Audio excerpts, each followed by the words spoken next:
When they said to wear boots, I don't think that's what they meant, Jess. Today we're making a trip to the farm, but it's not your everyday Old MacDonald farm. Today we are visiting Schnepf Farms, which grows locally a ton of different vegetables. Yet another farm. I raked. I sowed seeds. Had a battle wound. But it is so much more. They've got a whole kind of farm culture, outdoor living kind aesthetic going on across the whole farm. And we're also checking out how farms survive in the modern world. What is it that you're doing here? I'm direct seeding. So Direct seeding. Yeah. So you're putting the seeds directly into the ground. Perfect. That's what that would mean. Makes sense. So this pulls this, Yeah. which releases this. you can kind of see there's It pulls them up here. Okay.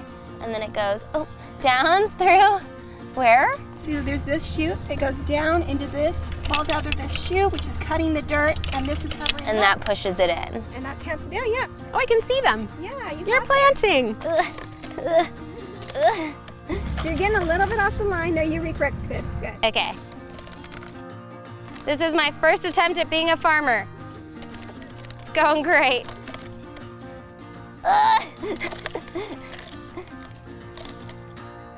She did say it had just rained, and so all the dirt had been Right. mud and hardened. So it wasn't like actual dirt. I was trying to push this thing over chunks of dried clay. Actually, because the soil we're on has been farmed for so long, it's actually really good. So we put down chicken manure every time we turn over a bed. You're a little bit off the line. There you go. Right there? Yeah, you're good. And then we do a thing called broad forking to sort of aerate the soil. And that's basically all we have to do, and things just really grow out here. Okay, I think you're a little bit off. Move to the left more. So like here? Yeah. This is a shorts kind of job. I just planted carrots. How cool is that? And that only took me like 90 seconds? 90 seconds, Yeah. I feel like there must be a more automated tool for this. This is pretty automated. It was really hard farming. It was very difficult. And I'm always like, I want to buy a farm. I want to have a farm. That's a lot of work. We are actually preparing Yeah, the rows that we're going to direct seed the carrots. makes in. sense. The most important thing is you can't step on the bed, so you have to do it at an angle. Okay. And you just want to make sure that this tongue that's closest to you, the red one, just doesn't go off the side of the bed. Yeah, like I said, It does get a little stuck. I'm like engaging my abs right now, getting the squat motion, and giving it a nice pull.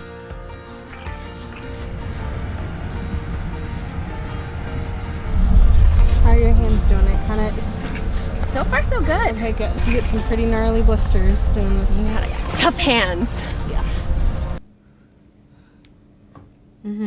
It's actually pretty ugly. I really like that they celebrate the seasons and they go full force. So right now it's harvest time and they're really focusing on pumpkins, and we had their homemade chili and just all those warm, comforting fall things.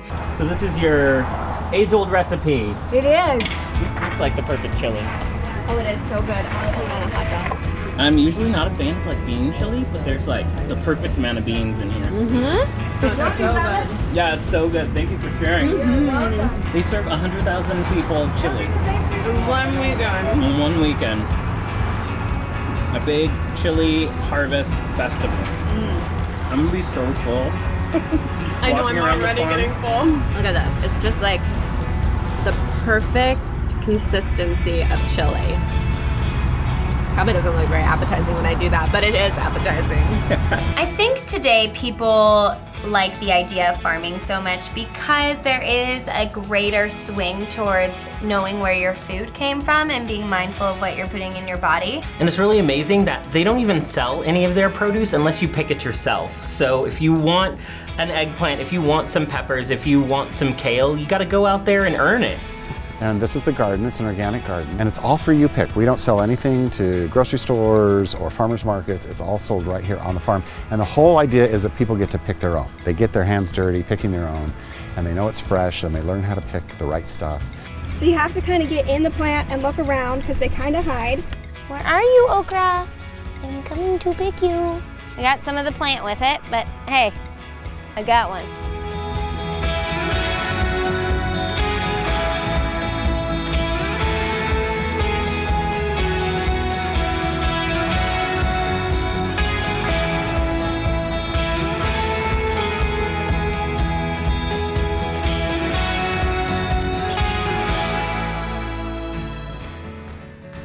So what goes into a caramel apple pie? Do I want to ask that question? We've got walnuts, apples, and plenty of caramel. There you go. Walnuts, apples, I and can plenty of see caramel. the caramel chunks in this. Oh, so I'll take this piece. You can have that. Thank you. Yeah, you're welcome. Let's do Let's it. do it. Digging in. Lauren just goes straight for the I'm pie. going for the pie. You love. It really tastes like the pie my grandma made. Really? This has been a family-run farm for over 80 years. So the family bought the property a long time ago and has built it up over time to what it is today. It actually had grown to be over 5,000 acres, and then the economy got bad, and so my dad started downsizing. And by 1991, when I married Carrie, it was like struggling a little bit, and we're trying to figure out, you know, do we sell it? How do we earn a living at this thing? And we thought, we both love people. We said, well, let's get more people coming to the farm. Yeah. And so we started doing festivals. And we started out with a little potato festival, and then a peach festival, and then the pumpkin and chili party, which is coming up here. And now we get about 250,000 visitors a year to the farm.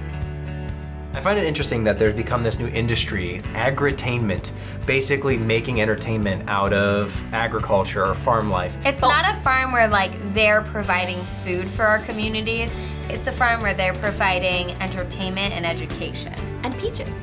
And animals. Mark talked about how they got a lot of judgment from other farmers when they started incorporating these kind of entertainment aspects into their farm life. They're glamorizing farming, and farming is a very hard thing to do. And you gotta respect that. It's not all just like, oh, fun, come play on our farm. Like, farmers have grueling work that they have to do.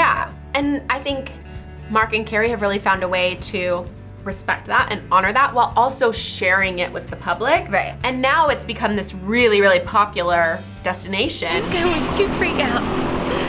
Jessica, I love goats! Oh my gosh. Do they like to be pet? Yeah, they love it. They like it? They're like dogs? Oh my goodness. I grew up on a farm in Iowa, so this really takes me back.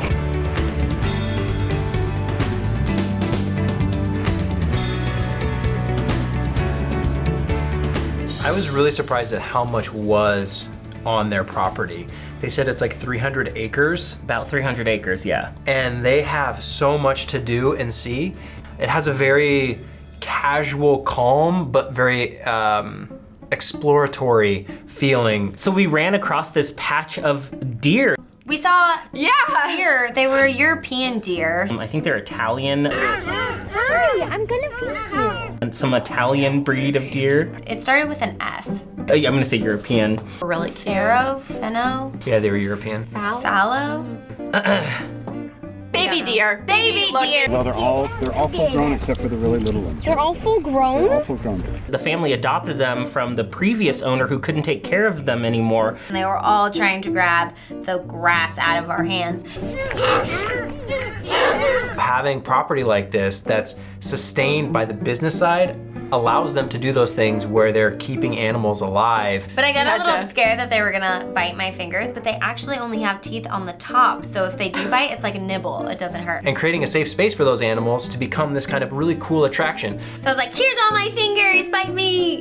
And it just makes for a really authentic, engaging experience. They do lots of weddings. So they had like all 4 or 5 different wedding setups. I think 3. No, at least 4. Forest, Corn Grove, and House. And barn. Oh, you're right. Boom, I'm right.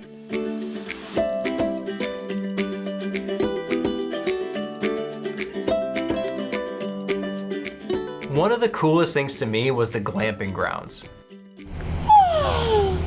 So rested. Like all of the RVs had different themes and they were decorated beautifully and they were so nicely air conditioned, which was very nice. I 'cause mean, it was very Carrie hot. knows what she's doing. Can you imagine pulling this thing with a car? back in the 1940s? It would be extremely difficult to drive with this thing.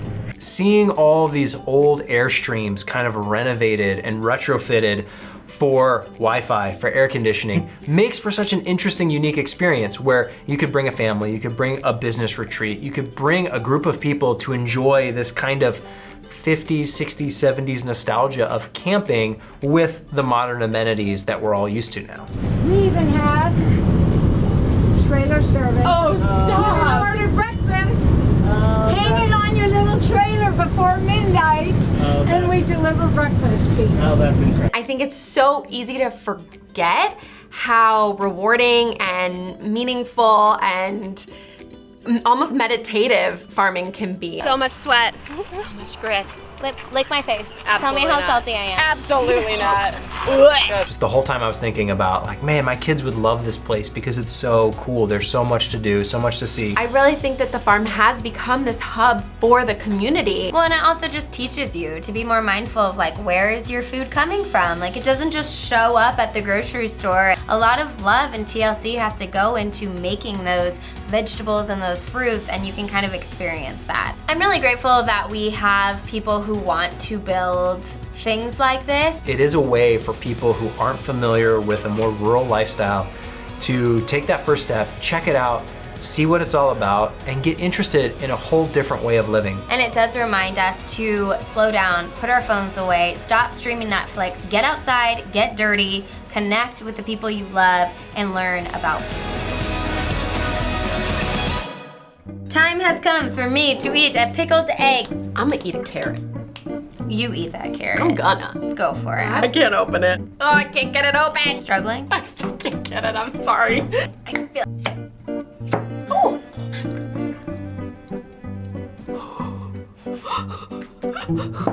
The taste was fine, the texture was not. Sliced up on a salad, you wouldn't even notice the chewy texture. Give me that gluten and that olive tapenade. Is it tapenade? Tapenade. Tapenade. We have to try the blueberry mustard. It's a thing. Peach salsa definitely tastes like peaches, and it's delicious. I really like this. It's like a sweet mustard thing. This for pork chops. Yes. Pickle hot sauce. Ready for you. We're gonna take a shot of dill This is pickle like medicine. hot sauce. Smell it? Okay, 1, 2. We didn't cheers. Gosh darn it, Jessica, take that out of your mouth. Oh. The kick. Ooh, but I like it so much. I put that on some Ooh. chips. Or quesadilla. Oh yeah, So now good we're on a talking. quesadilla. Oh, I can't eat cheese or bread right now. This is terrible. The struggle is real. I'm gonna be married when this video comes out. I'm not getting married, so give me all the sugar and bread. The bread is now ruined for everyone. That was unexpected.